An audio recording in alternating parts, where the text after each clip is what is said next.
Baseball, round 2. Here we go. What's going on, everybody? We are back. If you're just listening to this independently of knowing that we did an NBA show, that's what back means. Lofty and I are in show 2. Going to talk about this 10-game main MLB slate. MLB Strategy, promo code, 50% off your first month with us, any package you choose. So if you want to check out all of the stuff we've got going on, now is the perfect time to do it. You should do it using the promo code MLB Strategy. Again, shout out to Yahoo Sports. We'll be hitting on some of the Yahoo prices for some of these guys as we talk about these games. But yeah, 10-gamer. And we get to talk about the most fun thing on the slate right out of the gate. Is that exciting to you? We hit the most fun piece of this slate is the first thing we will talk about. Yeah, not bad. You know what I was just thinking though, Josh? Hit me. I don't know. I feel like there's a hole in my life without Red Dead Redemption 2. I had forgotten about it for a couple months now. Yeah, I thought about it recently too. Like I haven't fired that up in a while. I know.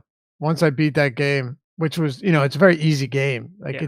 that's what I like about it because I'm not good at video games. Oh no, I'm just a participant in a movie there. The actual skill of the game was a secondary in nature. Right. But yeah, I just caught a few pictures on my phone that I had snapped of, piling bodies 6 feet tall, sending them to a buddy of mine. And I thought, oh man, I really missed this. Yeah. But anyway, maybe I'll fire it up in a couple days. Just do a couple casual missions. we got to try online. You got PS4, right? Yeah. Let's do it one of these days. Once NBA's over and we get a little bit of breathing room. There we go. That works for me. And you're listening, you're a sub or you're watching and you want to get in on it. You got any recommendations for Red Dead Online? Hit us. Yeah. Fluffy and I are going to just go out and murder a lot of people. It's fun. Yeah. It's enjoyable. It is. In video games, people, not in real life. But who knows? Maybe those people are actually real, and that's what we'll find out 20 years from now.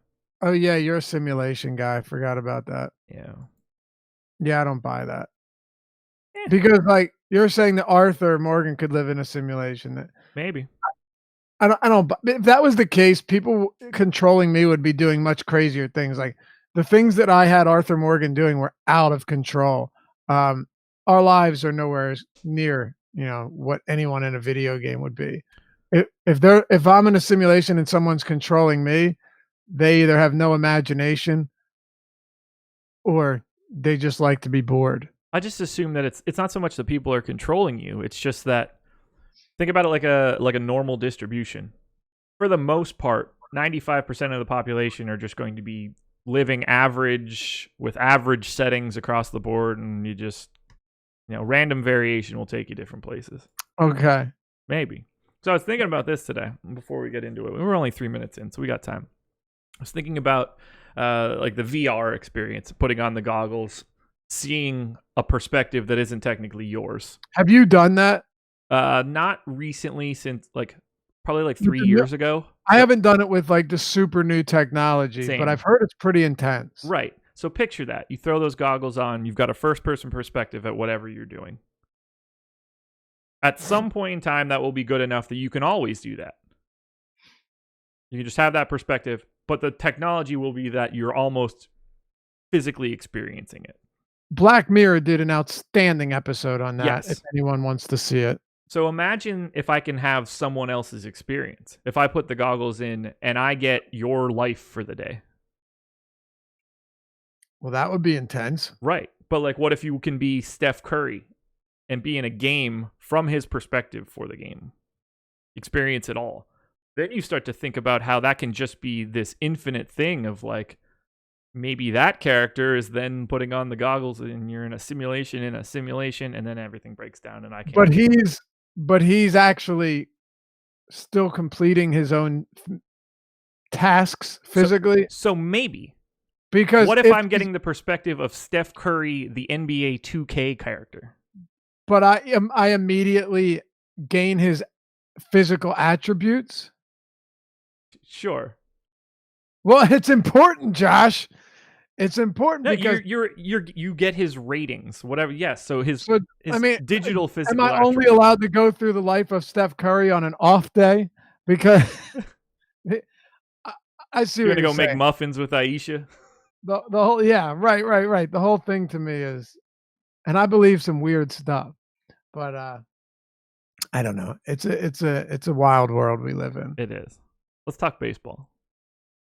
So how about that moon landing? What moon landing? Go ahead. Let's talk some MLB. Orioles and A's is the first. By the game. way, if people wonder why once in a while we may jump off track, you try going through an hour and a half of basketball on April 9th. Yeah. And stay composed. Yeah. Sometimes you just have to refresh your brain. That's it. Really, I'm done. Sorry. Orioles and A's. It's a 4.1 run implied total for the Orioles, 5.3 for the A's. 62% chance to win for Oakland. John Means on the hill for Baltimore. Brett Anderson on the hill for Oakland.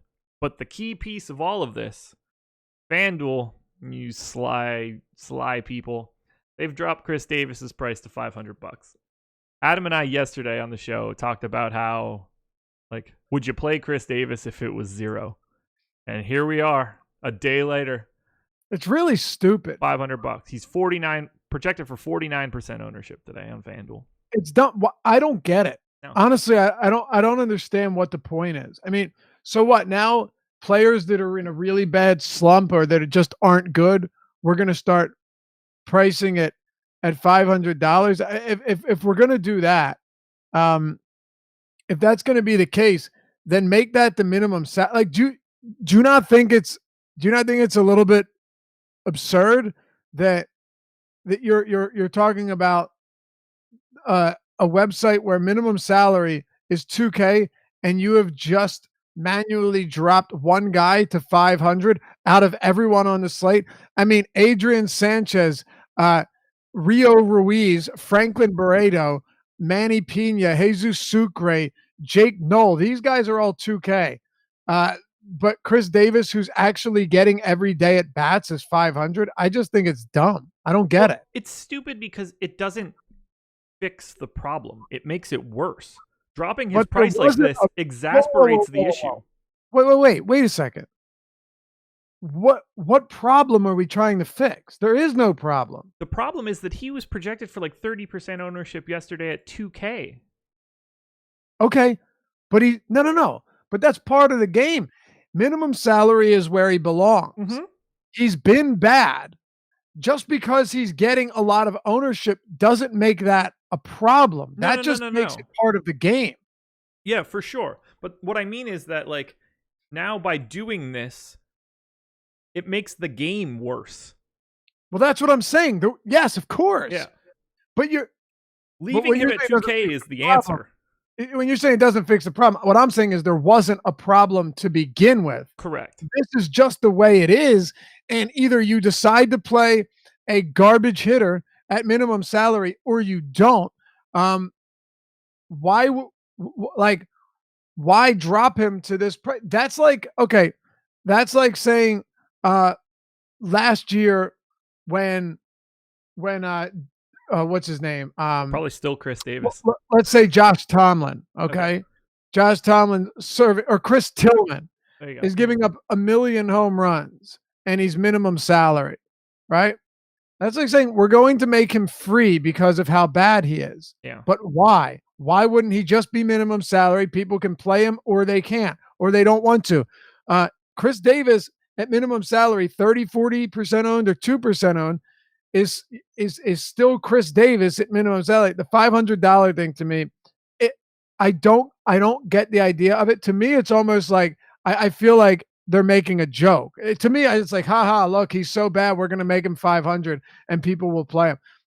To me, that's all I can think of, Josh. Right, and that's stupid and should not be done. It's like a negative mark on the industry to do it. Yeah, it doesn't make it. Yeah. I mean, guys that don't get at bats are 2,000. Yeah. Somebody that's getting 4 at bats a day is 500. The only thing I can think of is like, ha, we're going to make him 500 even though he gets 5 at bats or 4 at bats a day because of how bad he is. That's all I can think of. Yeah. Why else would you manually manipulate a price down to $500? X Cossack makes a good point. Do you think he even starts today? Facing the lefty, Brett Anderson? No, but it still doesn't. And he's right. Of course, there's no reason he should. The only thing I could think of is that the only reason I could think of him starting is because what's his name? Who's their manager's name? Brandon Hyde. Yeah. The only reason it would be like because Brandon Hyde's saying, "Man, I got to get this guy a hit. This is horrible. I mean, this is just terrible." Yeah. Okay, let's say he's in the lineup. How much would you play? Because I don't think 49% Chris Davis is wrong. How much would I be playing on FanDuel? Yeah. Yeah, I mean, you're not playing him on DraftKings. He's 4,000. Which is just absurd. Yeah. I mean, that's even what's worse, pricing him at 4K on DraftKings or $500 on FanDuel? Right. Seriously. Probably 4,000. But at least if no, the 4,000 is really bad. Both of them are bad. But the reason I say the 500 is way worse because at least 4,000 is in the range of salary constraints. Yeah. Like they price guys from what's the minimum on draft? 2,500. I know catchers are 2,500 or get down to that. 2,500 is their minimum. If it's between 2,500 and whatever they want to go up to, fine. That's their minimum salary. He's $500 if he's going to be facing a lefty. I guess, yeah, sure, go ahead. But I'll be honest with you, I haven't made lineups yet. It's going to come down to what if I need $500 Chris Davis. If I don't and everything else looks good, I'm not going to play him just because he's cheap. No, that's the problem on FanDuel because the Orioles are already cheap enough to be the cheap stack. Right. You didn't need the 1,500. So I only have him in 4% of my lineups. Would you say that if he's in the lineup, he should be in a cash lineup? Wait, what? If we know that Chris Davis is starting today, would you say that that's an essential play in a cash lineup? It all depends on what it allows you to do and if you need it. I mean, yes, if you can get all of the other best bats into your lineup, then sure, or the best pitcher with the best bats, fine. But baseball is one of those sports, man, where unlike basketball, where let's say give me a bad player that gets a lot of minutes and we could use as a Chris Davis comparison. Jesus. Well, who? I don't know. Do we got Isaiah Thomas now? It's like oddly comparable. Trying to think of someone that would get minutes, but who's someone that would go 0 for 30 from the field? Or just no, that or someone that just isn't going to get a lot of work. Like we could say like Luke Kennard or DeAndre Bembry. Just take one of them. They're going to play 30 minutes. They're $500. Playing someone like that, knowing that they'll be on the court and actually have opportunity, allowing you to get an extra Giannis or an extra LeBron is a little bit different than paying up in baseball where, the highest priced players are the best players in the league, but it definitely doesn't mean they're the best players on that specific slate. Right. So I just think baseball's a lot different in that sense, if you know what I'm saying there. Yeah, Legalized said Tony Snell, but him, Dorian Finney-Smith, those guys that can play like 36 minutes and have 6 Snell's a good one. Finney-Smith's a good one, yeah. Like the bad version of PJ Tucker. Yeah. Oh, PJ Tucker. That's a good one. Hell, even Harrison Barnes with the amount of minutes he was getting. Harrison Barnes is a really good one, actually. Yeah. Tucker's probably the best one. Yeah. When Mba Mute was healthy. Yeah. Another guy in that. The defensive wing. Basketball is so fun to talk about when it's meaningful. Yeah. So I would just say this much. I haven't built FanDuel lineups, Sure. but in doing so, if you have Chris Davis in your lineups and you love what it does for you, then yeah. But don't make lineups without him too. Yeah. See if don't just do it with him. Be like, look what I can do, because then I'd want to see what it looks like with him, without him, right? Like, and not just one lineup, but get a gauge, get an idea of what you're able to do with and without him. Just because he's super cheap with a lefty-lefty matchup and just broke the record for most at bats without a hit, one could say he's due. Yeah. But if he's not due, no one's ever due. Isn't it amazing that this guy, I think I mentioned this to you off air, or before the stream started, that Chris Davis between 2012 and 2017, so 2012 and 2017, he averaged 37 home runs per season. He slugged under 300 last year. What a ridiculous change. Amazing, right? Amazing. 37 home run. He had 33 in 2012. I'll just go by year. 33, 53, 26 shortened season for him. 47, 38, 26. How much? What's his salary this year? Like 24 million or something? He's getting paid a lot of money. Right? I can pull it up. I might be able to beat you to it. 17 million this year. Okay, no, that's not right. 23. Oh, really? It just popped up. Okay. So he's being paid 17. He's got like he gets paid through 2037. You're right. An annual average salary of 23 million. In 2019, he'll earn a base salary of 17 million while carrying a total salary of 21.1 million. Dude, he will be paid $3.5 million until 2032. Oh my God. Not done yet. 1.4 million from 2033 to 2037. I'll be 52 years old at that time. Unbelievable. I'm not 40 yet. Or close. They're paying him 17 million base. All right, you're right. Payroll salary, okay, of 21 million through 2022. Oh my God. Let's say it's 17. Okay? I can't believe it. Let's say you get we'll just say 17 million for this year. How long will it take him to get 17 hits? You know, it's funny. I was thinking about that because it's like he's on the season at the end of this year. You may be looking at each hit being worth $500,000. Yeah. Yeah. There comes a point in time where they just have to be like, man, you just super suck. What happened? I don't know. I mean, no, you have to. You see precipitous drop-offs in baseball. Happens all the time. Brad Lidge went out, had a perfect season for the Phillies, and then following that was brutal, right? Yeah.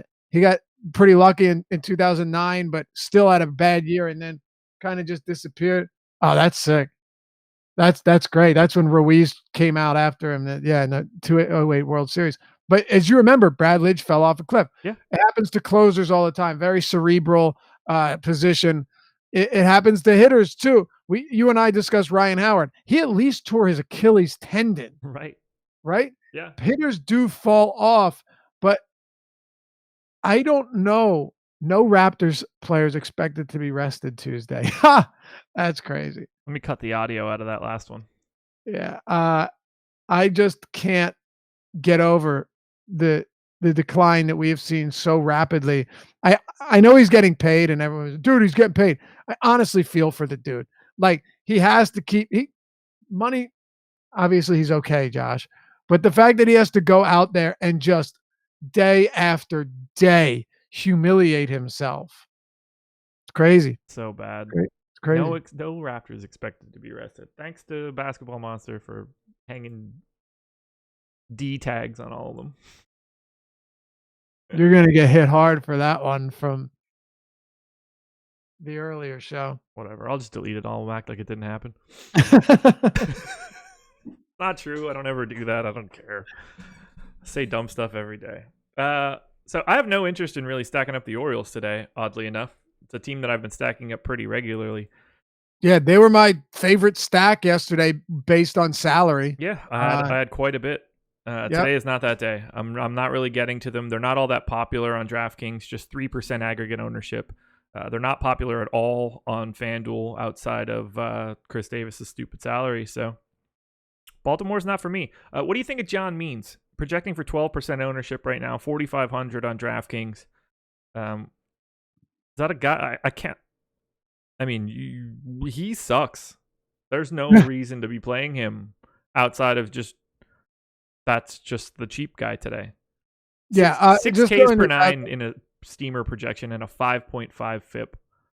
Brett Anderson, by the way, is not a guy that gives up a ton of home runs, No. gets a decent amount of ground balls, unlike Marco Estrada. So, those are two totally, they might both give up some runs. Marco Estrada gets hammered with the long ball. That was why we liked the Orioles so much yesterday. But yeah, with this Means fella, he's pitched what? 3 games this year. I don't think he's made a start though. So what should we be expecting?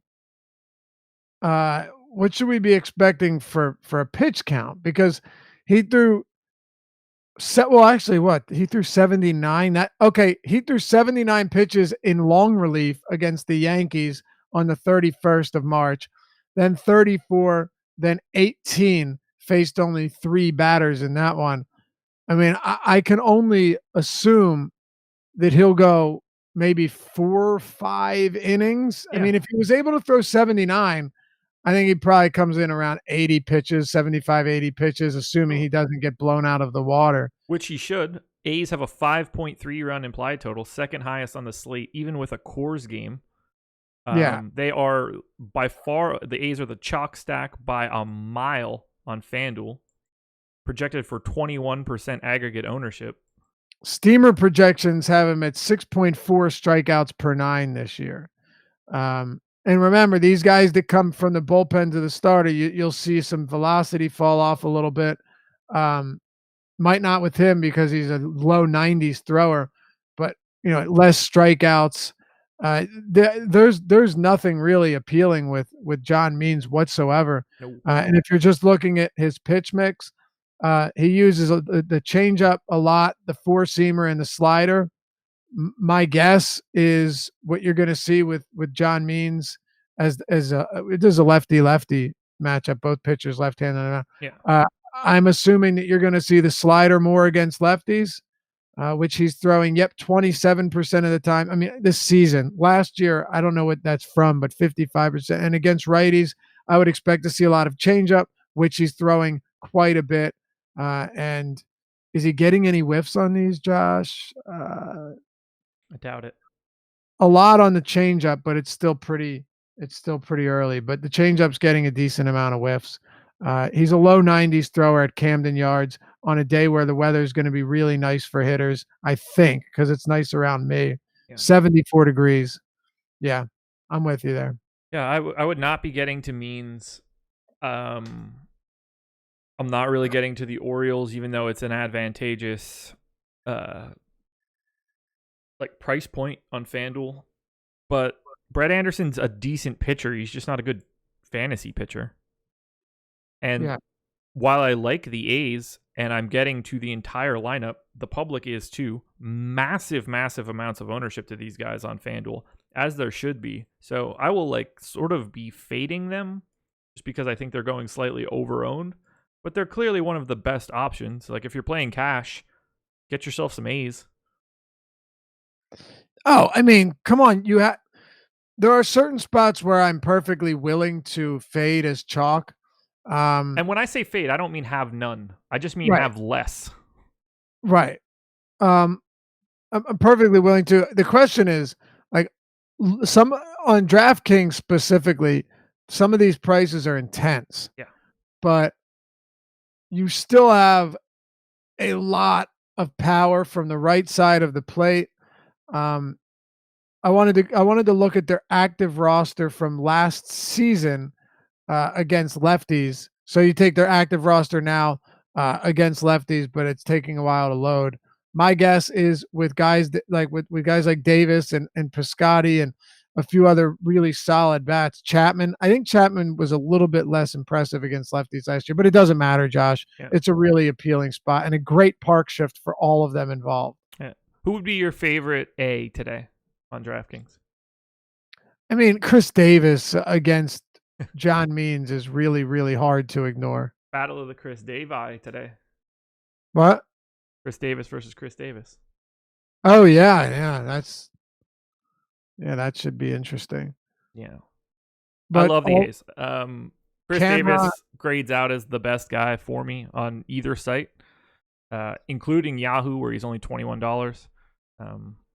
I think that Kendry Morales is only $7 on Yahoo. He's probably the best dollar for dollar play. But having a lot of Oakland makes a ton of sense. Yeah, Kendry Morales has been brutal to start the year. But remember last year he was terrible, and then he went on that streak where he hit like a home run in 9 straight games or something. You remember that? Yeah, I do. I had him a couple times in our home run picking contest. Ah, very nice. The reason I like Oakland though is because the way this lineup is constructed, you can pretty much get whoever you want, from Chapman to Piscotty to Davis to Morales to I wouldn't be surprised if Semien leads off in this game. Even Mark Canha, the bottom of the lineup isn't bad. So from top to bottom, I really like what you can do with this team. So do I. I'll have them in abundance. They look great, whether it's a full stack, one-offs, whatever. I got to have a lot of them, but I won't get up to having A's in a quarter of my lineups like the public. That's just a little bit too aggressive for me on a slate this size. Yeah. If I'm having to play a one-off bat for the Orioles, I guess it's Trey Mancini, but I don't really like targeting anything against Brett Anderson. I actually don't mind Mancini whatsoever. Yeah. And with Jonathan VR, the one thing you're looking for outside of yesterday, I just liked him because anyone can hit home runs against Marco Estrada. Yep. Anyone can gap doubles against Estrada. You're always going to be looking at least for some stolen base upside. And I don't think this is your greatest stolen base matchup for VR. No. I don't care that Anderson's left-handed. It's just over the years, he has not done a terrible job at limiting runners. Only 1 stolen base allowed last year in 17 starts. So, yeah. Sorry, I was in a back and forth in the basketball Slack for the Raptors take. Yeah, I'm sure that one will go on for a while. Phillies and Nats. We can talk about your boys. 4.4 run implied total for the Phils, 3.7 for the Nats. It's Aaron Nola versus Steven Strasburg. Really nice pitching matchup. I didn't get to much of Nola or Strasburg on FanDuel, which kind of surprises me. Me neither. You and I did the strategy show, or it may have been, excuse me, live before lock. Yeah. Last time Nola was on the mound. Yeah. And we were both off of him. Yeah.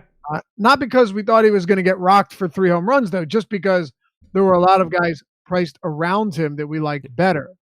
Was that the Nats game again as well? Was that when they were in Washington? Correct. That was the Nats, yeah. And he's still not that interesting because they don't strike out all that much. Right. It's not a fantastic strikeout matchup.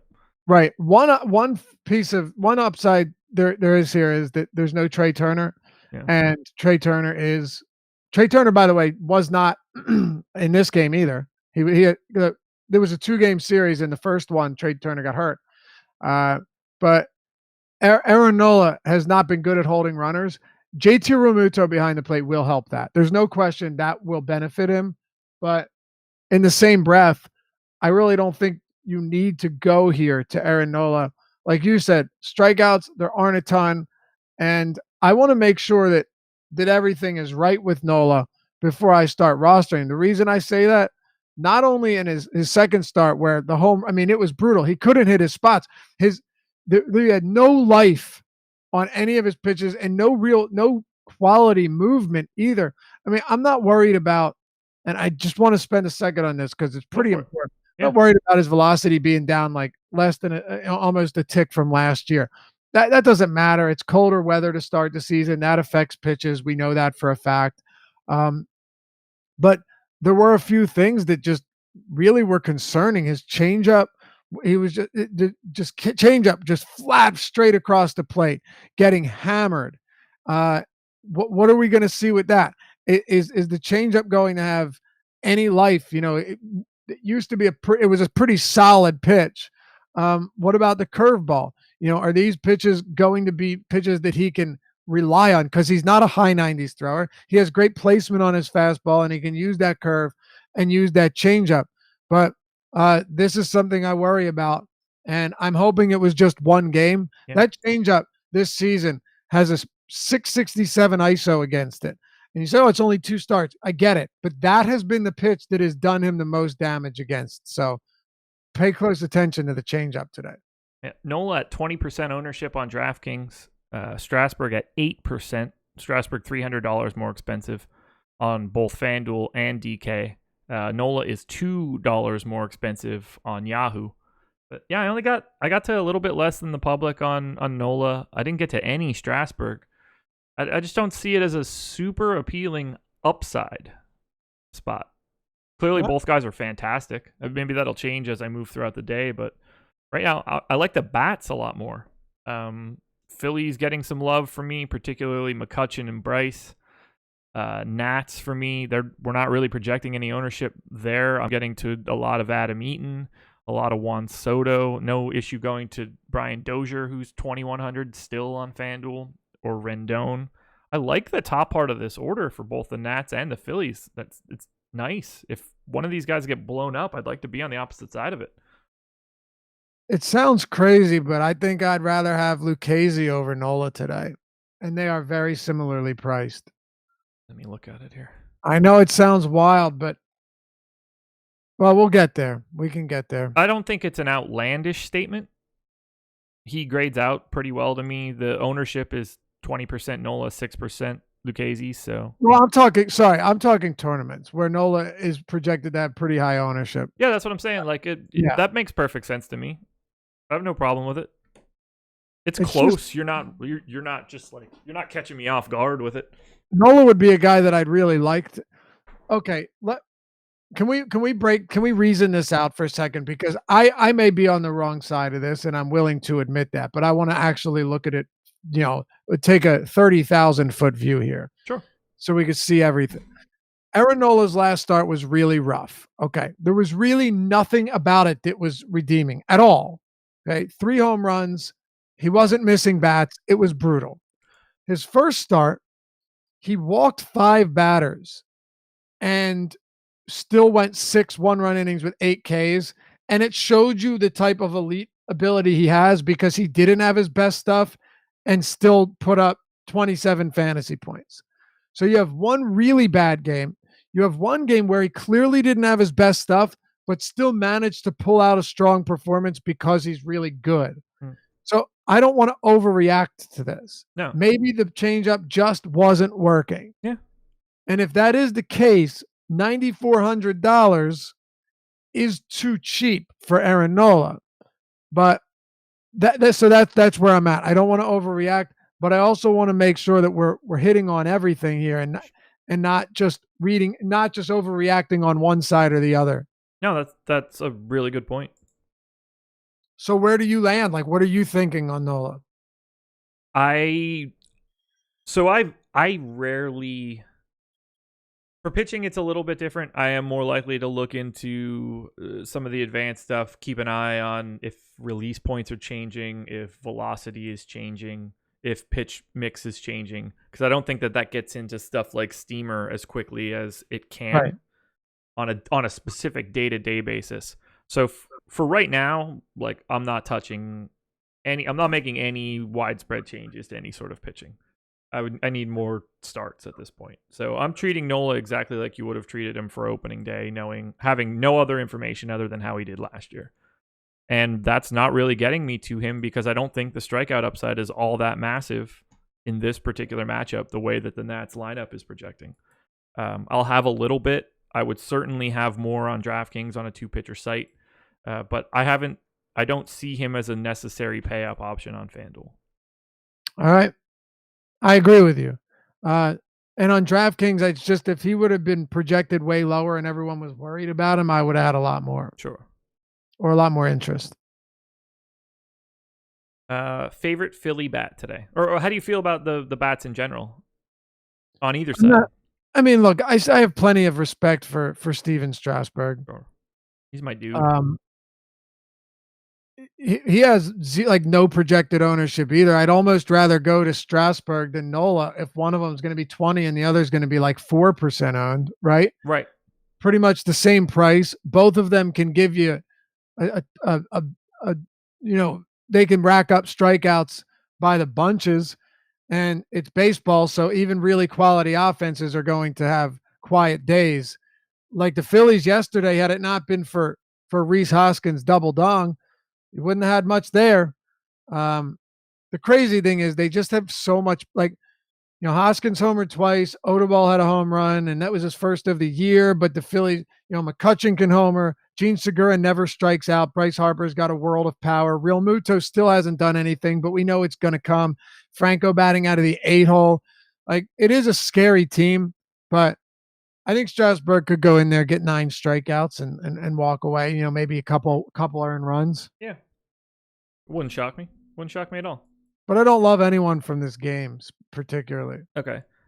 Yeah, FanDuel, I'll just continue to get to Brian Dozier if he's projected to hit second and only $100 above the minimum. And Rendon on DraftKings is still way too cheap. Yeah. He grades out as my best nat bet. Yeah, I'll continue to roster him.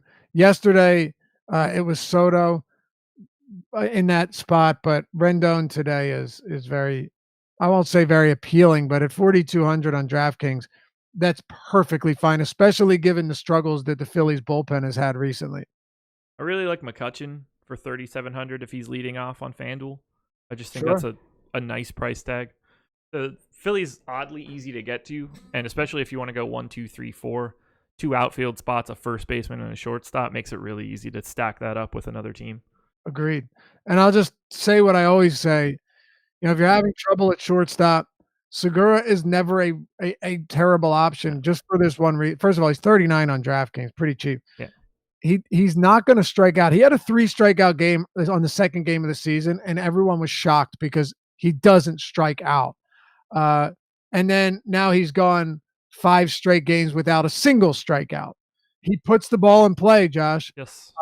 And when you put the ball in play, good things happen. Very true. They certainly can, at least. They're definitely not going to happen if you don't put it in play. Yeah, I mean, you're not always going to get good things happen, but it's better than guys who don't put the ball in play. Absolutely. Yeah. If you're looking for any Yahoo pricing, Harper for 25 on Yahoo is probably my favorite play out of the Phillies side. Ignoring Brian Dozier's $7 price tag on Yahoo, where he's still just clearly the best play, unless he's a different player, just like Chris Davis. I think I would probably lean towards either like Ryan Zimmerman or Yan Gomes, $11 and $7 respectively. Decent value. Alrighty. Now that we've got the weird Orioles game out of the way, now that we got your Phillies out of the way, we'll probably move through this a bit faster. Let's do it. Mets and Twins. 4-run implied total for the Mets, 2.5 for the Twins. It's a 69% chance to win for the Mets. Jake DeGrom going for New York. Kyle Gibson on the hill for Minnesota. DeGrom, the most expensive pitcher by a mile. He's 11.6 on DK, $1,100 more than Garrett Cole. He's 12.2 on FanDuel, $1,300 more expensive than Garrett Cole. He is projected for 43% ownership on FanDuel, 33% on DK. I'm not really getting to DeGrom. I'm prioritizing more bats. He's clearly a fantastic spot. I do not want that to come off like I don't want him or anything like that. Jacob DeGrom is just so good. Very easy to slot him in cash and build around it. He's so good. So an interesting thing about the Twins is that they've been very aggressive to start the season, but aggressive on pitches in the zone. So I said, let's take a look from last year at zone contact rates for starters from 2018, looking at just zone contact rates. And what do we get here from qualified starters, of course, because we don't want to get muddled up with a bunch of nonsense. And when you look at the zone contact rate for Jacob deGrom, it was the second lowest in the entire league. 79.7%. Sorry, third behind Scherzer and Verlander. If you get a team that's super aggressive in the zone and a guy that is so good at missing bats in the zone, it just makes him that much more appealing. That's just one aspect of this start, of course, but I thought it was an interesting little wrinkle. And Jacob deGrom is that good. I have no problem paying for him. He is paying for pitching is not something I'm always looking to do, but when you have a guy like deGrom who is just downright dominant in every sense, with the strikeout upside, with the ability to throw 115 pitches like last time out, it's hard not to really like him. Yeah, he grades out fantastic. My issue is that I prefer Garrett Cole, and Garrett Cole is at half of the ownership, but I have him as a comparable play. deGrom is 3 fantasy points ahead on FanDuel. They're both very similar due to the price. Their points per dollar are very comparable. But I have Garrett Cole projected for 7.6 Ks, 2.2 more than I have projected for Jake deGrom. So I would rather just go to Cole personally, especially if deGrom is twice as owned as Garrett Cole. On DraftKings, they're closer in ownership. I think that I would have more deGrom just because of the 2 pitcher site. So I'm not advocating against deGrom, but I don't find him as essential in tournaments on FanDuel. That's fair. I like deGrom over Cole, but if the ownership gap is going to be massive, then I can understand why. I definitely pay close attention to ownership, but sometimes I just say, well, he is so good that I don't really care. And to a large extent, that is how I feel about deGrom tonight. Yeah, 2.5 run implied total for the Twins is kind of crazy, but they don't have as much awful swing and miss guys in their lineup as of right now. Castro and Buxton at the bottom are the key pieces there, and I guess Kyle Gibson is going to have to bat.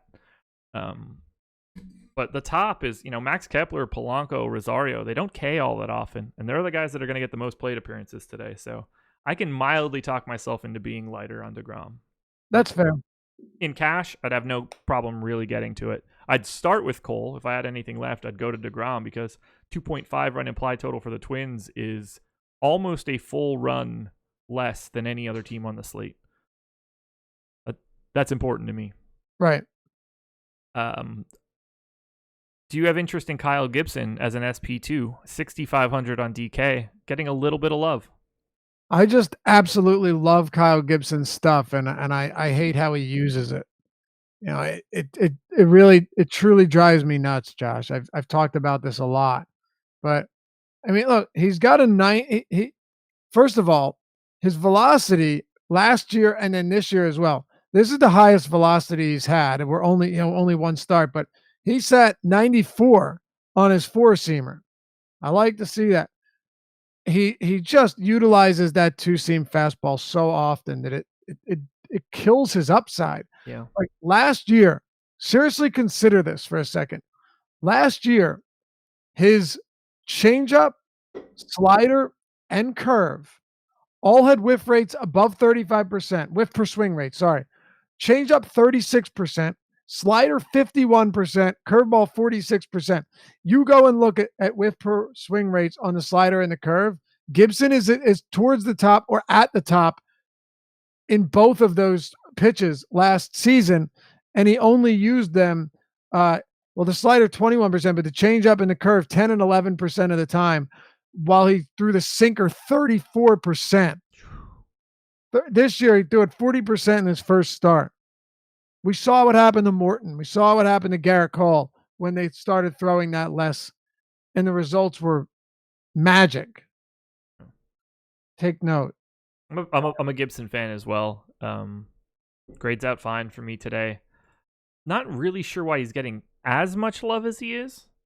There are 2 guys, one above him, one below him, that I greatly prefer that we will get to. But I understand it. It's not as if there's a lot of swing and miss in some of these guys for the Mets. I was doing our office hours last night. Yeah. 10 p.m. and one of our premium subs, I think, is Tribe of Shabazz, I think is the name. Let me make sure I'm right here. Yep, Tribe of Shabazz mentioned it. It seems like people are just punting pitchers to punt pitchers now Yeah. without any real idea of why they're doing it. And you're seeing this really a lot. Like you're seeing these dirt cheap pitchers getting rostered and be really popular just because they're cheap. I'm all about punting pitching. I think in the right spot, it's hugely advantageous, but not just because he's cheap, especially now that a lot more of a lot of more people are doing it now. Yeah. Uh, so I don't know if that's the case. Gibson's not a bad pitcher though. No, he's probably a tick above average. Yeah, I just wish that he would utilize different stuff or his stuff differently. So if he's going to be popular or even remotely popular, then I don't see how I get there. No. Neither side is really getting any love from a hitting perspective in terms of ownership. Brandon Nimmo is at 15% on FanDuel, projected to lead off at 2,600, so I understand why he'd be getting one-offed. Similar story for Cano, 3,900 on DK, second baseman, so he's getting a little bit of ownership, but no one's stacking these guys up. Do you have any interest in this game from a stack perspective? No, not at all. Okay. Gibson's good enough. Yeah. Is it crazy if you want to stack the Mets? No, but they're not one of my top ones. You know, Brandon Nimmo has a 47% strikeout rate this season so far. Seems about right. Dude K is a lot. Projects for 27% from Steamer, so. Yeah, he is striking out a ton. Yeah. But yeah, I'm good to move on from this one. As am I. Cardinals hosting the Dodgers. 4.1 run implied total for the Cards, 4.4 for the Dodgers, which is a 54% chance to win. Dakota Hudson on the hill for St. Louis. Ross Stripling going for LA. Neither one of these pitchers getting any expected ownership. 1% apiece for Hudson and Stripling, both on DK. No expected ownership on FanDuel. Stripling 9K. I did not get to Stripling or Hudson either. So do they grade out for you on DraftKings? So with Stripling against St. Louis, by the way, bad. That sucks for Hyunjin Ryu, man. That sucks. Real bad. Another injury, just brutal. He left in the second yesterday? Yeah. With Stripling at 9K plus, I'd rather play someone who I feel more comfortable about their ability to pitch deeper into a game, at least have a decent pitch count, right? Yeah. And then the Dodgers against this righty, against Dakota Hudson, they're a potent offense, and I just have no real interest. No. Matter of fact, this is one of those games that is pretty low on my list. I will have some interest in some bats from the Dodgers, but aside from that, nothing on the other side. Dodgers have a 4.5 total here. St. Louis at 4.1. If you're looking at guys like Bellinger, who has been ridiculously good, and Corey Seager, is he still 31 on FanDuel? He is indeed 31 on FanDuel. Yeah. To me, that just seems a little bit too cheap. Busch Stadium is slightly pitcher friendly, but nothing insane. I think it's going to be 74 degrees at first pitch. So all of those things are good enough. And Dakota Hudson is a guy that at the AAA level struck out 7 batters per 9, had an 18% K rate. Last season struck out 16% of batters at the major league level in 27 and a third innings. I'm not really too worried about that. The only thing I can say is he does get a ton of ground balls. A ton of ground balls. How does that make you feel about rostering Dodgers? Well, it kind of depends. Some ground ballers, when they miss their spots, give up monster home runs. Yes. A lot of lefty power in this lineup too. Yeah, Hudson, even throughout the minors and last year in 27 innings, did a really good job of limiting power. He didn't give up a single home run last year in 27 innings. He gave up 1 home run in AAA across 111 innings. That's pretty wild. That's craziness. Yeah, it's really crazy. I don't think he's not going to give up any home runs this year, but man, just the ability to get a ton of ground balls, like a ton, 60%. This year, so far, Dakota Hudson has 65% ground balls in 5 innings pitched. The more I look at it, the more I want to say it's a stay away spot. Those are some alarming numbers. It doesn't mean I want to roster Hudson, but No. I don't feel great about it either. Now, neither team's really getting any hitting ownership in this game, so it's kind of a stay away to the public. And anytime there's not a lot of ownership going to pitchers, I don't find myself trying to find a way to get to bats. Right. Seager on FanDuel makes sense, but yeah. So Jock and Seager are 23 and 20% owned respectively. No one else is getting any ownership, but they're both $3,100 options at the top of the order. They have to be in play at least in some form, whether that's a 2-man stack, one-offs, whatever. You can't ignore that stuff. No, and that's about where I'm at as well. I mean, I would say that Jock Peterson at 3,100 leading off is one of my favorite plays of the day, if not maybe my favorite play of the day. Sure. It's just really good. But I don't really have anybody else that I would want to point out in this game. It's just not that appealing to me. No, I'm perfectly willing to move on here. Those Dakota Hudson numbers are wild. Yeah, very. Alrighty, Astros and Yankees. 4.6 run implied total for the Stros, 3.4 for the Yanks. The 63% chance to win for Houston. Garrett Cole on the hill for the Astros. Jonathan Loaisiga going for the Yanks.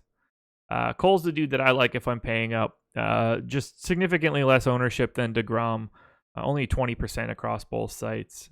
Big time stuff. Lots and lots of strikeouts in this Yankee lineup. 3.4 run implied total for the Yankees is the second lowest on the slate. I'm in for Garrett Cole here for sure. Talk to me about your thoughts on Cole. No, I mean, I definitely like Garrett Cole.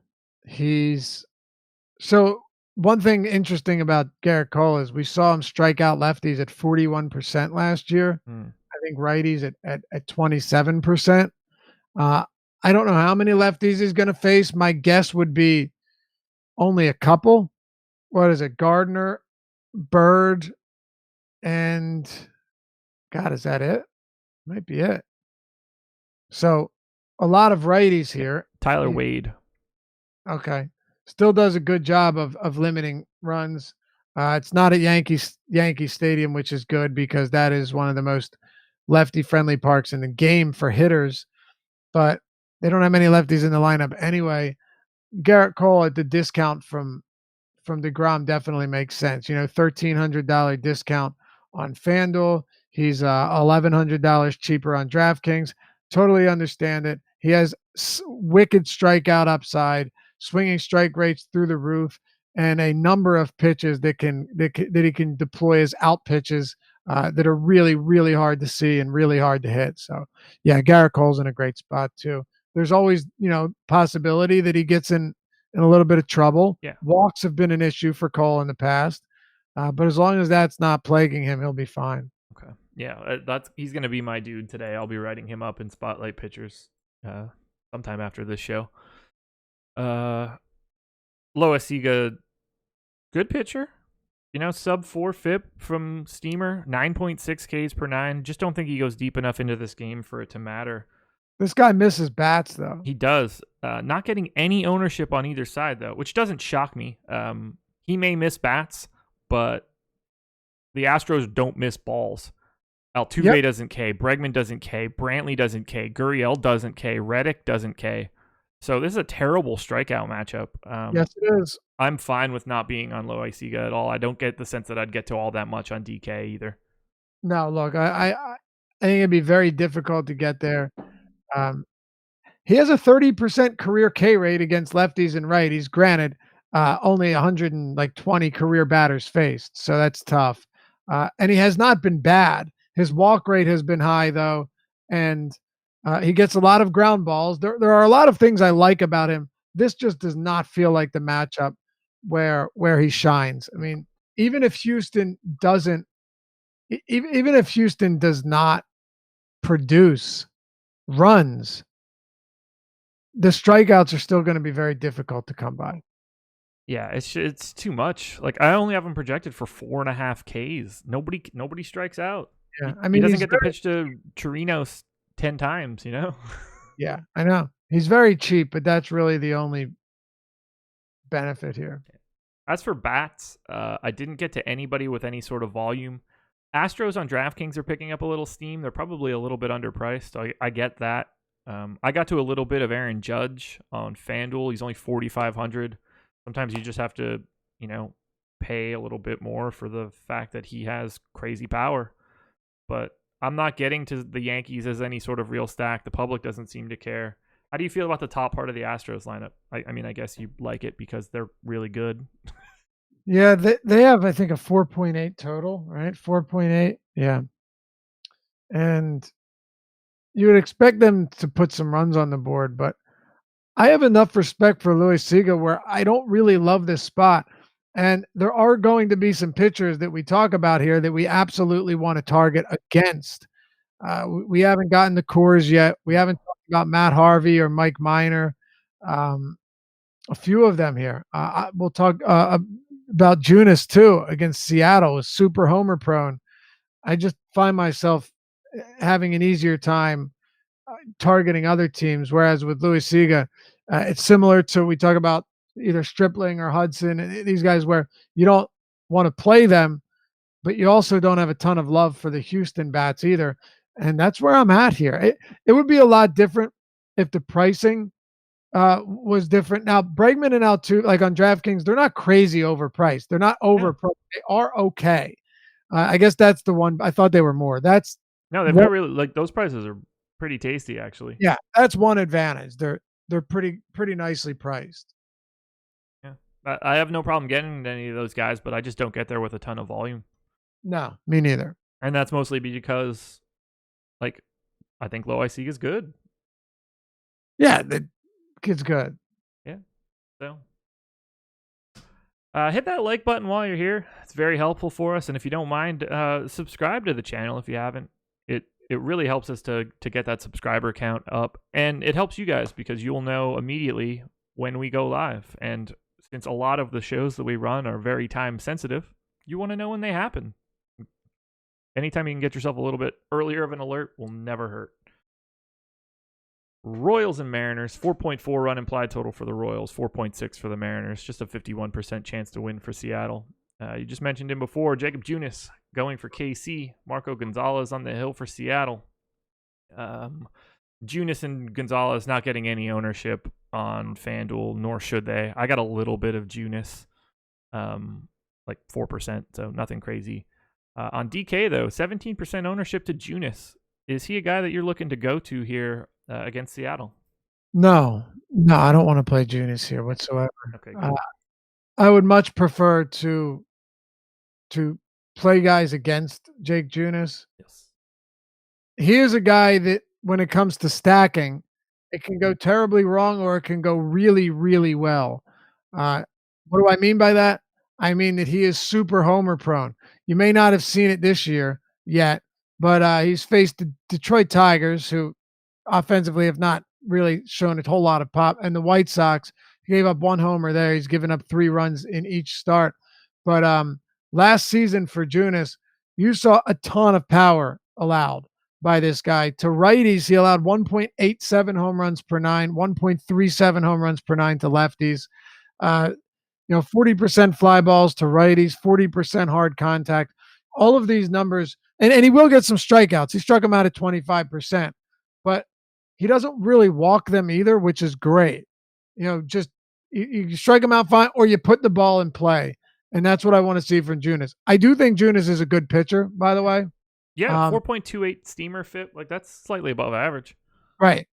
But he's also somebody that doesn't really have much of in the way of offerings. No. Like, if you just look at his pitches, if you look at what he uses, he does not have much. No, What is he does not. Basically relies on 2 pitches. So, a guy like that, second, third time around the order is easier to hit. Yeah, he's not a guy that you expect to go terribly deep into this game. I only have him in here for like 5 2/3. I just have very little interest, and I don't really have much interest in this game.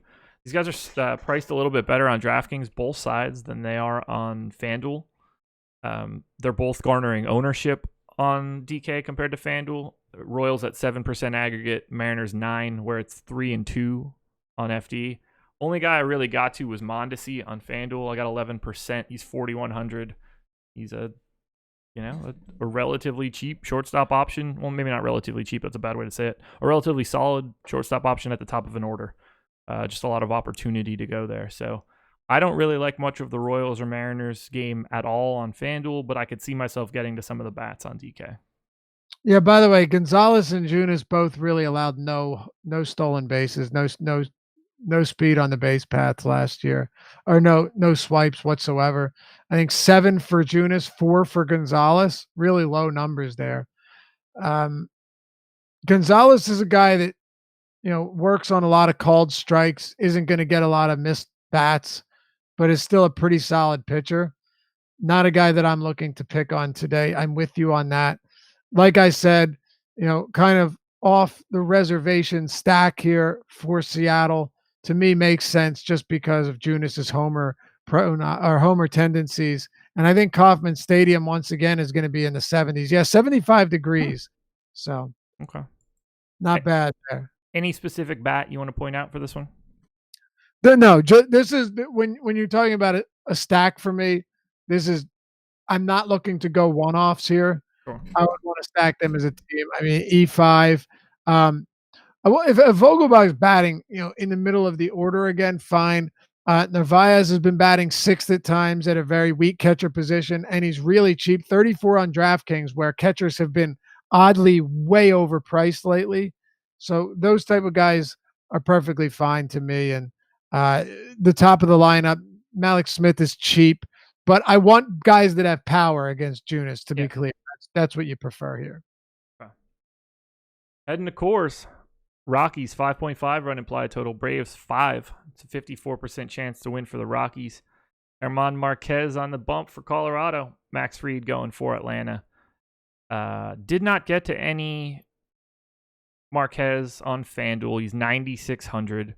I love the dude. I think he's fantastic. I don't mind that he's throwing in Colorado, but Braves aren't the best strikeout matchup in the world, and when push comes to shove, there is going to be more offense, and it's going to be more limiting in Colorado. So I don't have any Marquez as of right now. He's not getting any love on DK either.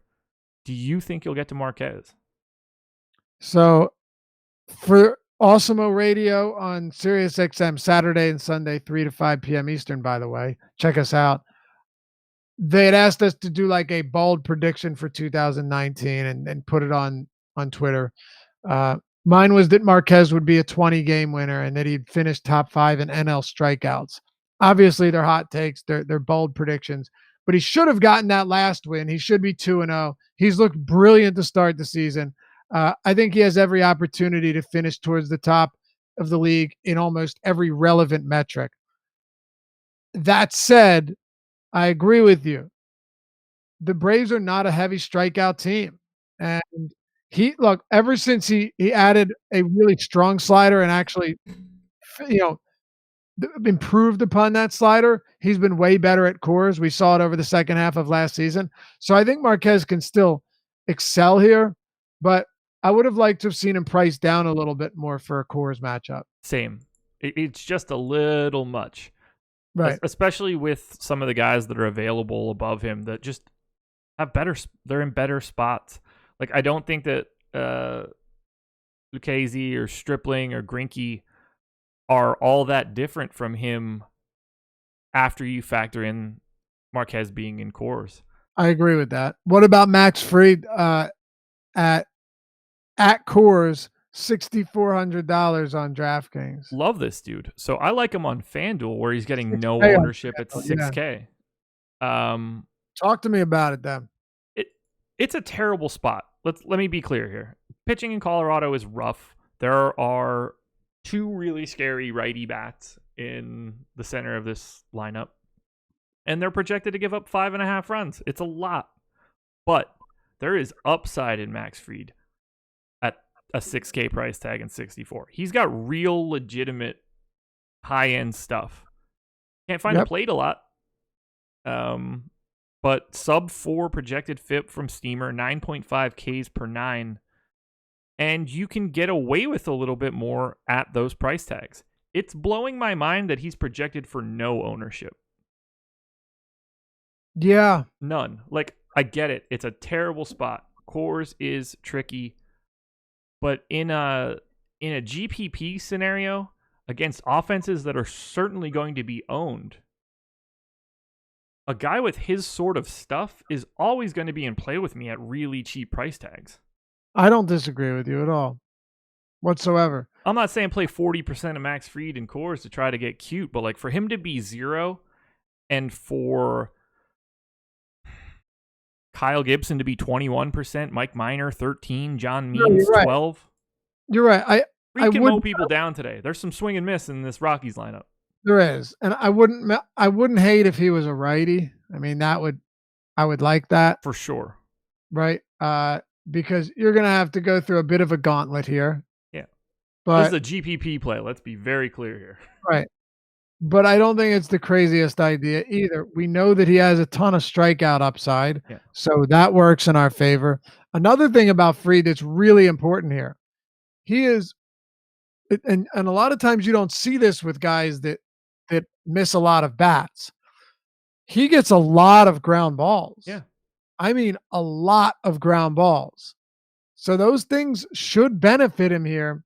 The biggest question is, before we move on, let's just take a quick look at his pitch mix. What does he use? What is he most effective with? Because that's what it's all curveball, and that does not play well here. And see, that is the problem. That is what I worry about. Max Fried, if he's going to use the curveball 30% of the time, he's going to get into some trouble here. You would think. I'm not saying it can't work at Coors, but we know the curveball is a lot less effective at Coors Field, and I don't think he has any way to get away from that pitch. That is his out pitch, and the only reason that I am more interested in him is simply because no one is.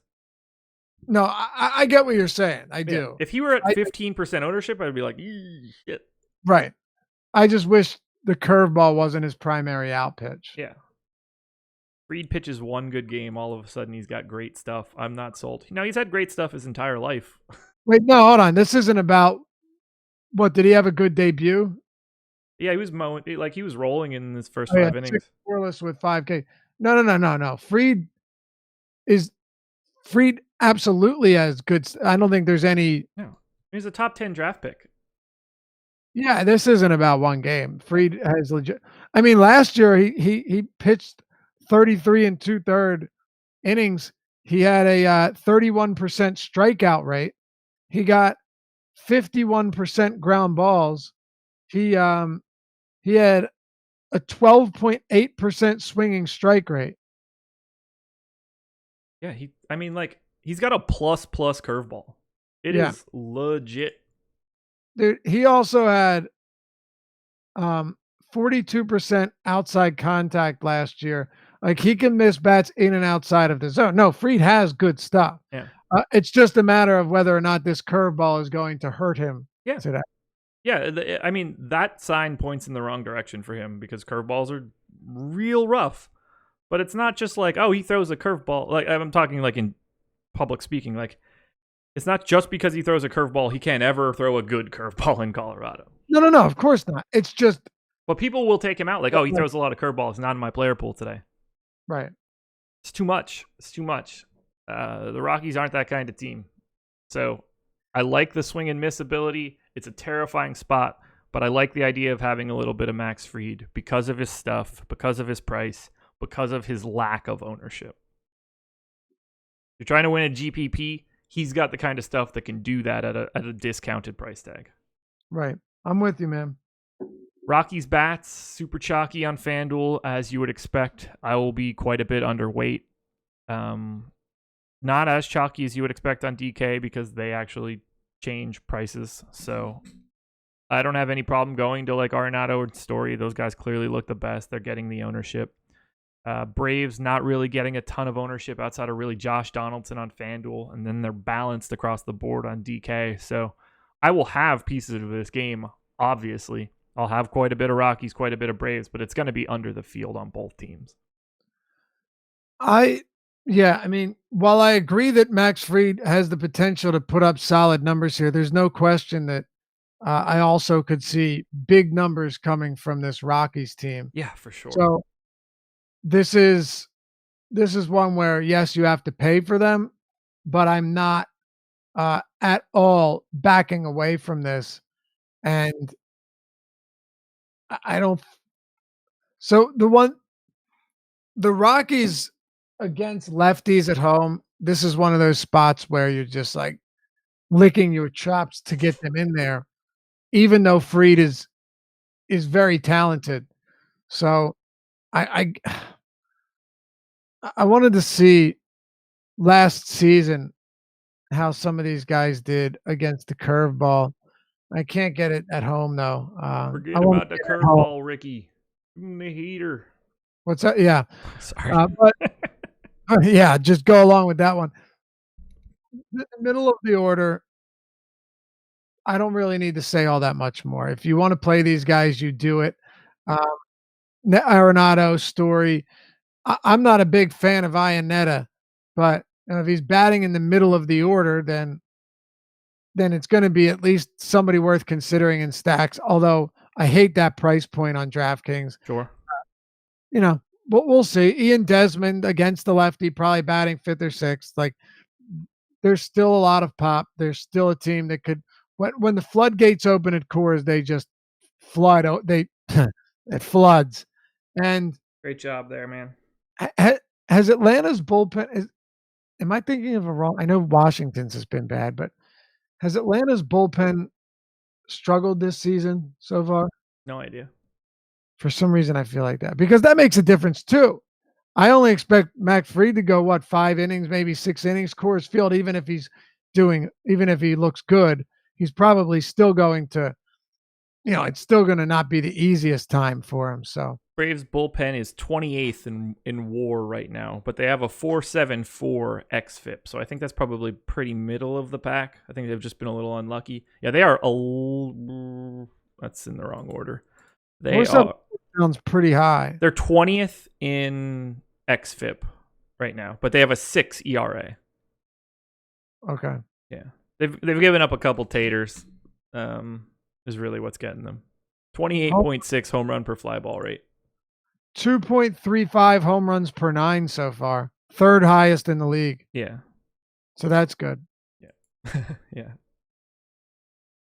Yeah, I mean, look, everybody knows how to play bats in Coors. Yeah, we don't have to spend much more time on this. There's not going to be a ton finishing this one out. Diamondbacks and Rangers, 4.5 run implied total for the D-backs, 4 for the Rangers. It's a 56% chance to win for Arizona. Zach Greinke on the hill. Mike Minor going for Texas. Greinke at 10% ownership on FanDuel, 19 on DraftKings. Minor not getting any ownership on FanDuel, but 13% on DK. How do you feel about Greinke at 8,900 on DK or Minor at 63? Is this a pitching matchup for you? I don't hate Greinke here, actually. Yeah. I don't. I mean, it's not like he can't pitch in parks like this. He's been pitching here for a while. The humidor is not going to hurt him. No, I think Greinke's fine. I mean, last start he was 7,600 on DraftKings, which was pretty wild. He's up a little bit, but I don't hate this at all. The Rangers are not a bad team, but I do think there are still plenty of strikeouts so far this season. I know it's still early, but we have around 250 or more plate appearances for most teams against righties so far. Rangers are 5th in strikeouts at 27.7%. There are going to be some strikeouts here, Josh. Yeah, that is an understatement. Some of these, like Joey Gallo, Jeff Mathis, Chu Odor. Will strike out a bit too. Yeah. Yeah. It's basically just Elvis Andrus and ass dribble. Yep. Beltre's no longer there to not strike out. Right. Yeah, I wouldn't have much of an issue with either Greinke or Minor on a dollar for dollar basis. I prefer Greinke to Minor. I would find it easier to get away from paying $6,300 for Minor, but I think Greinke looks okay. The problem with Greinke is as we've mentioned, Lucchesi, Stripling, and Marquez all within $200 or $300 of him, all not getting nearly the amount of ownership as Greinke. So I think he's just an easy spot to pivot from, because there's a lot of like guys just right around his price tag. Agreed. For the bats, they're kind of not all that popular. Wilmer Flores is 2,200 on FanDuel, hitting in the 3-hole, always crushes lefties, projected for 35% ownership. I get it. Otherwise, these teams are not getting owned with any sort of volume. However, I am getting to quite a bit of the Rangers. A little bit has to do with Greinke getting ownership. A little bit of that has to do with the fact that they're just cheap. And there's a lot of lefties at the top with pop. Chu, just a fantastic hitter, has the ability to get extra plate appearances. I love Odor's pop for a second baseman at 2,900. Mazara's got enough pop, lefty, righty, 3,700. Joey Gallo, obviously monstrous power, getting no ownership whatsoever. I like these guys as a completely under the radar stack today. All right. I don't have an issue with it. I think at this stage of his career, Greinke is going to be very up and down.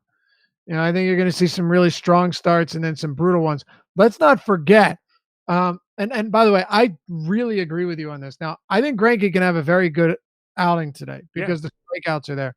He's allowed 6 home runs over his first 2 starts at Petco and Dodger Stadium. Neither of them is this park. Yeah, no, neither of them are Chase. That should be concerning. Yeah.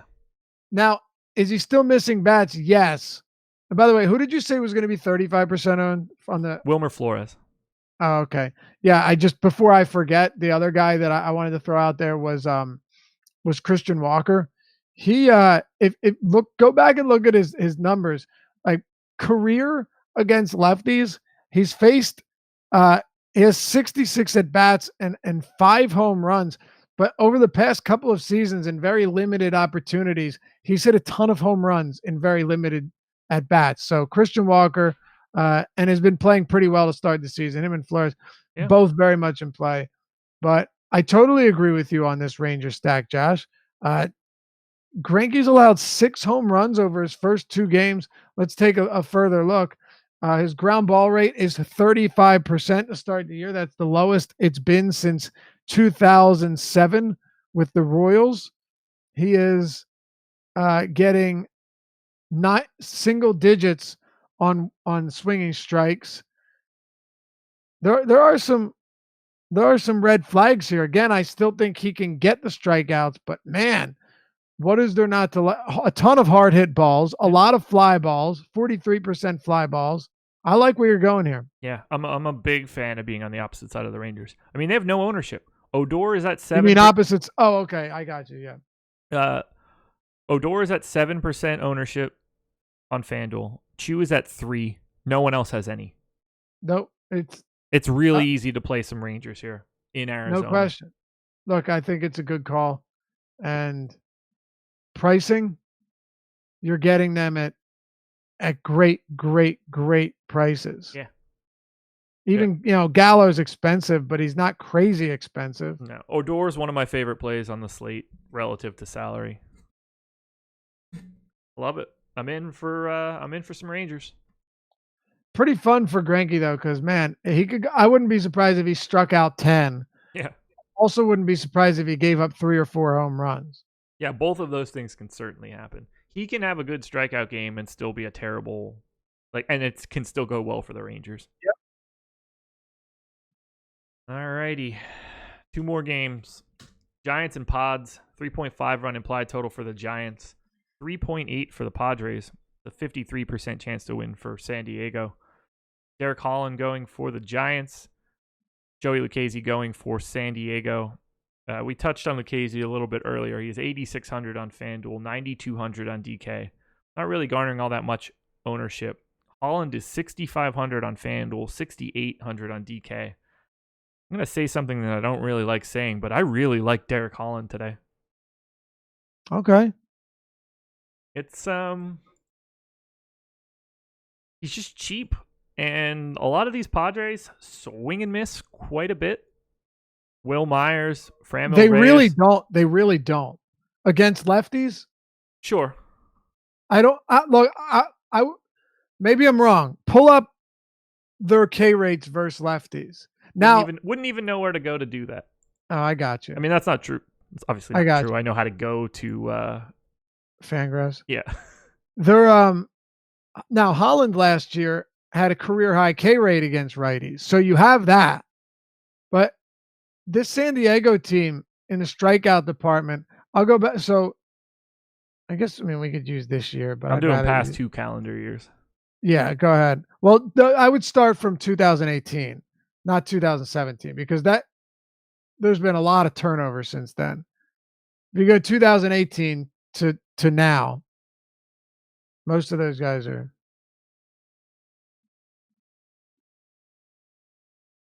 So where's the split? Oh, can you not do that? Do I have to go to the splits tool to do that? No, just go to here. I got you. I'll just go from 2018 to the start of this year. Padres versus lefties, non-pitchers. So you have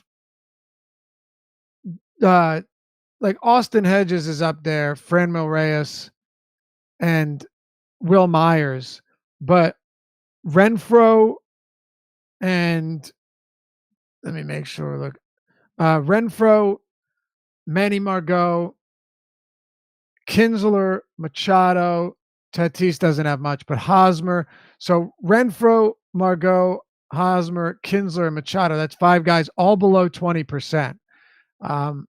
Will Myers and Franmil Reyes, I would assume you're still going to get a decent amount of strikeouts there. And Hedges, look, I'm actually not even disagreeing with you. I think Holland's pretty interesting as well. But I don't think there are as many strikeouts against lefties on this Padres team as initially suspected. Sure. No, that makes perfect sense. A lot of it has to do with the fact so I think it's a decent strikeout matchup in the aggregate, in that these guys do K. I do agree that they K significantly less against lefties. The other part of this appeal for me is just the simple fact that they're playing in San Francisco and it's a fantastic pitcher's park. Yep. And this game total is under 8. I agree.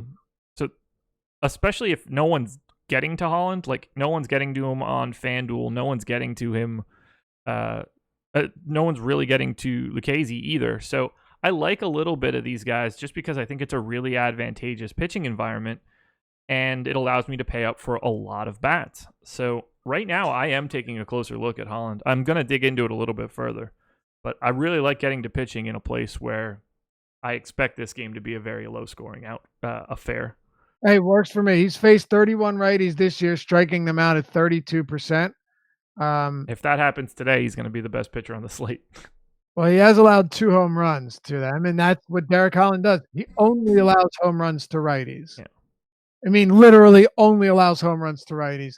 And he, faces a whole lot more of them. But last year, 19 home runs to righties, 0s to lefties, 1.34 home runs per 9, but 25% strikeouts against right-handed bats. So, no, I get it. It is AT&T Park. Yeah, Park plays a huge piece of this for me. Yeah, last year, by the way, I told you he allowed 19 home runs, all of them to righties. Yeah. 14 of them were on the road, only 5 of them at AT&T Park. There you go. That is big. Like I have Lucchesi projected for 16.5 DK points. I only have Holland a point behind that, but you're saving $2,400. I think there's more upside with Lucchesi by quite a bit, but I have both of them ranked pretty high. Both of them are towards the top of the list for me today. I like them both quite a bit. So do I. Holland is probably my favorite quote unquote pay down option, him or Fried. And then Lucchesi looks great because he's just not really getting owned in a group of pitchers that are getting owned. Which surprises me. I get that he's kind of expensive, but that to me is pretty surprising that Joey Lucchesi at AT&T Park against a garbage Giants lineup. They're at home and they're underdogs with a 3.5 run implied total. Yep. That should tell the story right there. It's crazy. It's really weird, man. Lucchesi's got great strikeout stuff. Cool Hand Sam tagging in for Barry Bonds didn't seem to have a problem putting balls out at AT&T Park. I mean, if we're going to compare anyone at all right now to the greatest hitter I've ever seen play baseball, might be a weird standard. Yeah, that's unique. The best that ever did it. That is a unique way to gauge a park's whatever I don't even know. Yeah, throw that performance in the trash. Barry Bonds at like 43 years old in baseball was still like a top 10 hitter and just had to get blackballed out. Could have been a DH till he was 50. Yeah. Oh, God, I love Bonds. I imagine you're not all that interested in any bats here. They're not picking up much ownership on DK, but does anything stand out to you? No, I mean, this is a San Diego team that does have pop from the right side, but just given the park and no, not really. Although Kevin Pillar hit his first career grand slam yesterday at AT&T Park. So I am getting to a little bit of Padres on FanDuel, actually. I can see it. Kinsler, Myers, Machado, Franmil Reyes in particular. I'm not getting to anyone else with any volume, but I have all four of those guys in double digits. That's fine with me. Just because Holland is homer prone. Yeah. It's not a great park or anything, like you said, but they're not getting any ownership. They're relatively cheap. You get a second baseman and a third baseman in that group. Machado transcends matchup. He's just like a legitimately good player. So I like the idea of getting a little bit to the top here because no one else will be there. Perfectly fine with me. You ready to close this out? Let's do it. Final game, Angels and Brewers. 4-run implied total for the Angels, 4.5 for the Brew Crew. It's a 55% chance to win for Milwaukee. Matt Harvey on the hill for the Angels. Freddie Peralta going for Milwaukee. Only guy getting ownership from the pitching side here is Harvey, 6K on DraftKings, 7% ownership. There's no real ownership going to Peralta on either site or Harvey on FanDuel. Peralta's just too expensive on DK, 9,900. 8,300 on FanDuel, also too expensive.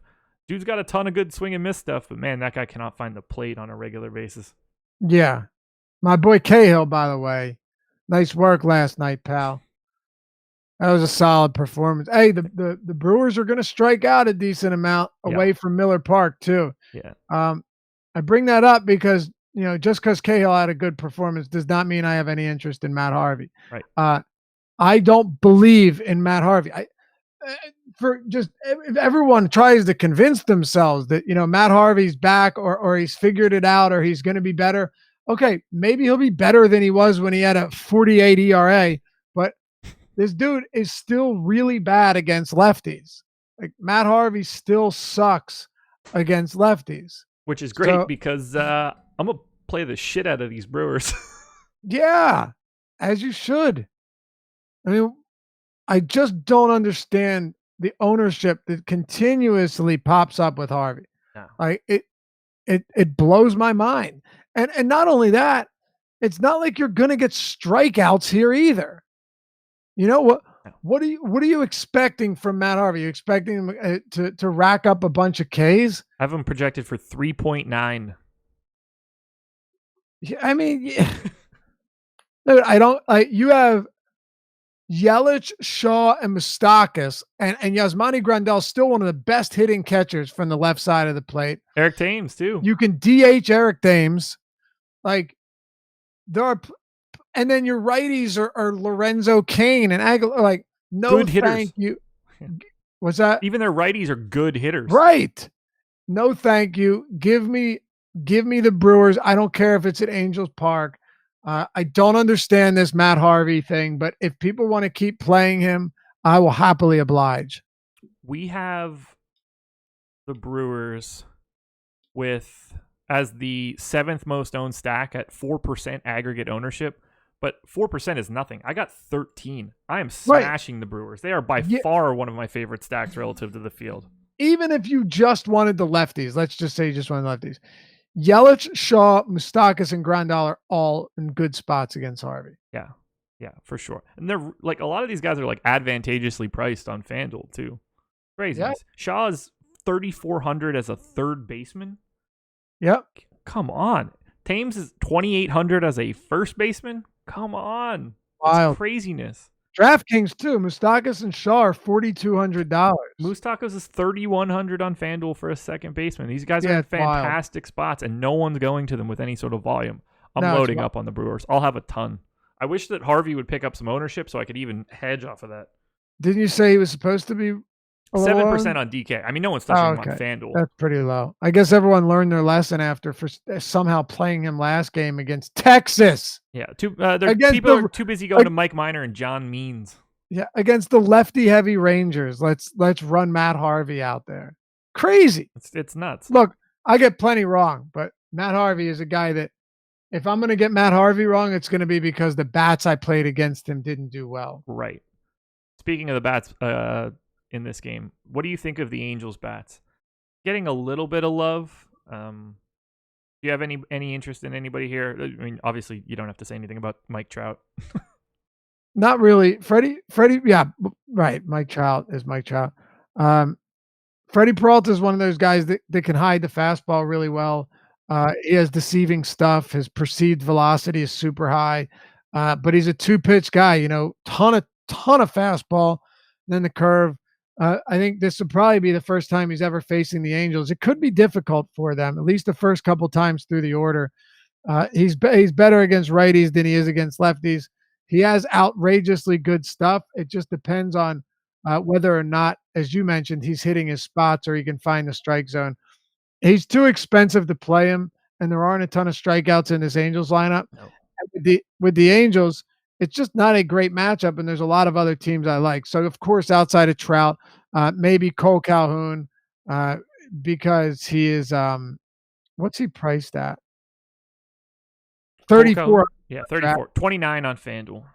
Yeah, that's really cheap, and he's going to lead off. I actually don't mind that, but aside from Calhoun and your obvious Trout exposure, that'll do it for me, man. Okay. Yeah, we're on the same page here. That'll do it for me. There we go. 2 shows down. 3 hours of you and me. Whew. I got to eat. Yeah, you and me both. Guys, tune in an hour from now, the 2:30. Ben Rasa, Tim Frank, going to be talking Masters, the biggest week of golf. So tune into that show. Love that show. Can't wait to listen to it since I'll be producing.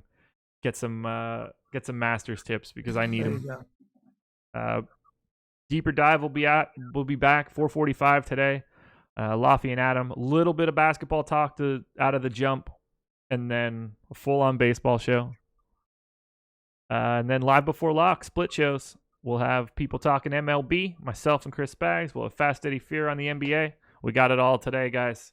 Tune into it all. Laffy, anything else? That'll do it, man. Thanks for tuning in as always. Thanks, everybody. MLB Strategy is the promo code. Shout out to Yahoo. Love you guys. We're out of here. Hit the like button.